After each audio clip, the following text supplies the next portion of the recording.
Assalamualaikum warahmatullahi wabarakatuh. Izin memperkenalkan diri. Nama saya Intan Citra Utami, NIR 15 021 06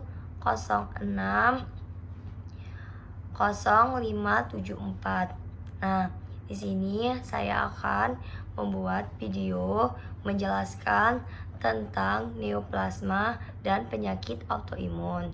Baiklah, setelah ini saya akan menjelaskan terlebih dahulu tentang neoplasma. Nah, untuk neoplasma dalam penggunaan istilah kedokteran yang umum, neoplasma itu sering disebut sebagai tumor, dan ilmu tentang tumor disebut dengan onkologi. Untuk neoplasma itu adalah tumor atau benjolan yang tidak normal. Neoplasma itu yaitu sekumpalan sel abnormal dari jaringan yang terjadi ketika sel-sel itu membentuk lebih dari yang seharusnya. Nah, untuk pertumbuhan berlebihan dan juga tidak berguna bagi tubuh kita. Nah, untuk neoplasma itu berperilaku seperti parasit dan bersaing dengan sel dan jaringan normal untuk memenuhi kebutuhan metabolismenya.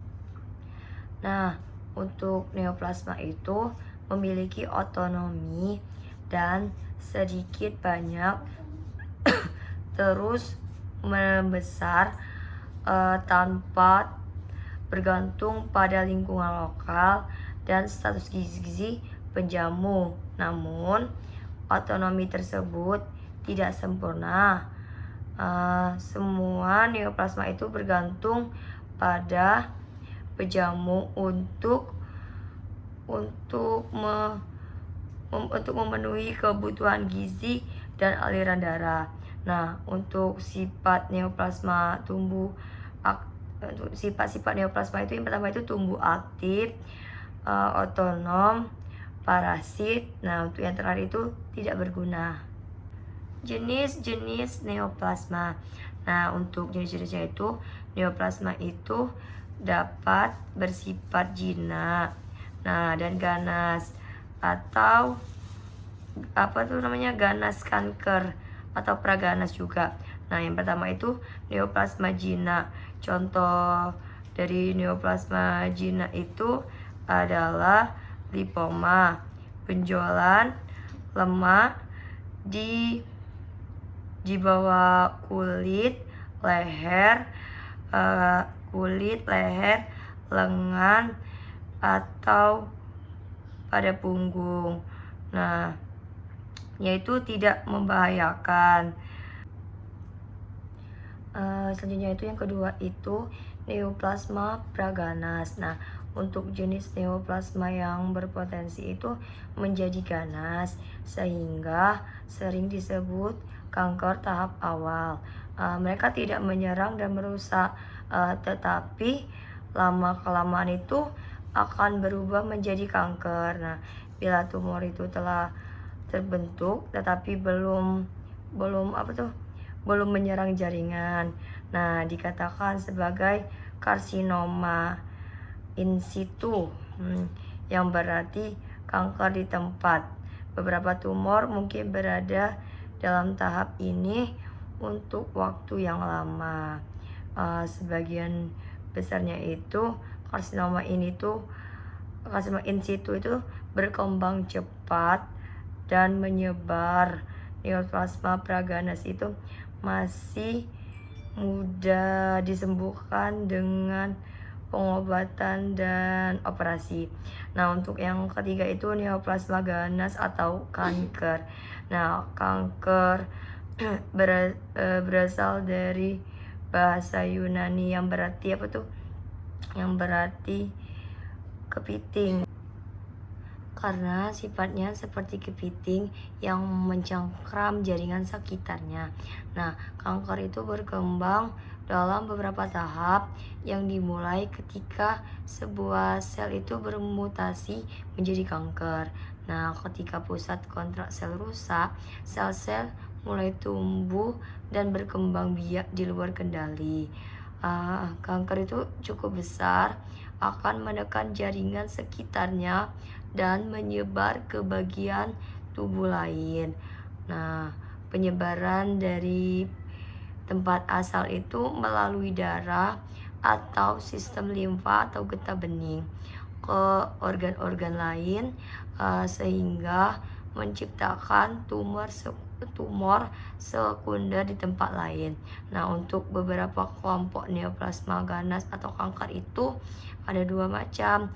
Yang pertama itu ada tumor padat yang berbentuk dari sel-sel abnormal di kulit, selaput lendir, kelenjar, jaringan ikat, otot, lemak, dan tulang. Nah, untuk yang kedua itu neoplasma cair atau hemoblastosis, yang terbentuk dari komponen seluler, darah, dan organ pembentuk darah. Nah, contohnya itu leukemia dan tumor otak. Nah, selanjutnya saya akan menjelaskan tentang penyakit autoimun. Untuk penyakit autoimun itu adalah kondisi ketika sistem kekebalan tubuh seseorang itu menyerang tubuhnya sendiri. Nah, ada lebih dari 80 penyakit yang digolongkan penyakit autoimun. Beberapa di antaranya itu memiliki gejala serupa seperti kelelahan, nyeri otot, dan demam. Nah, untuk normalnya itu sistem kekebalan tubuh itu berfungsi untuk menjaga tubuh dari serangan organisme asing seperti bakteri atau virus. Nah, ketika terserang organisme asing, sistem kekebalan tubuh akan melepas protein yang disebut antibodi untuk melawan dan mencegah terjadinya penyakit. Nah, untuk penyebab penyakit autoimun itu belum diketahui secara pasti, tetapi ada beberapa faktor berikut ini yang dapat meningkatkan resiko seseorang itu menderita penyakit autoimun. Nah, yang pertama itu berjenis kelamin perempuan, memiliki riwayat penyakit autoimun dalam keluarganya atau keturunan kan. Nah, memiliki berat badan berlebih atau obesitas, terus perokok, menggunakan obat-obatan yang mempengaruhi sistem kekebalan tubuhnya seperti obat simvastatin atau antibiotik, terkena paparan bahan kimia atau cahaya matahari, terus menderita infeksi bakteri atau virus.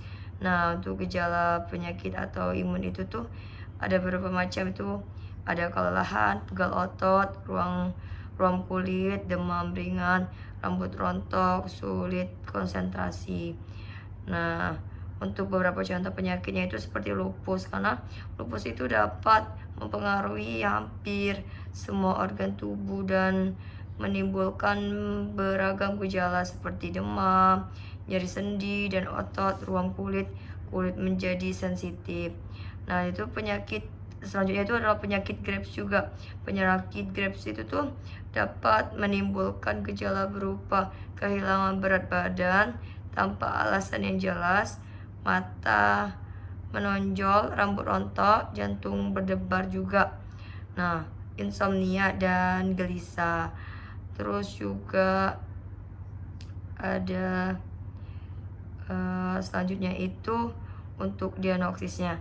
Untuk diagnosis dari penyakit autoimun itu pertama itu kan autoimun itu kita diperiksa dulu dokter untuk melakukan tanya jawab dulu seputar gejala dan keluhan yang dialami pasien tersebut, riwayat kesehatan pasien, serta riwayat penyakit di dalam keluarga pasien.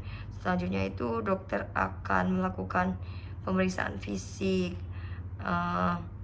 fisik secara menyeluruh. Nah, untuk beberapa itu tuh untuk memastikan diagnosisnya itu ada tes ANA atau anti nuklear antibody untuk mengetahui aktivitas antibody yang menyerang tubuh. Terus tes auto antibody, tes C reaktif, terus tes sedimentasi. Dah, itulah. Sekian penjelasan dari saya.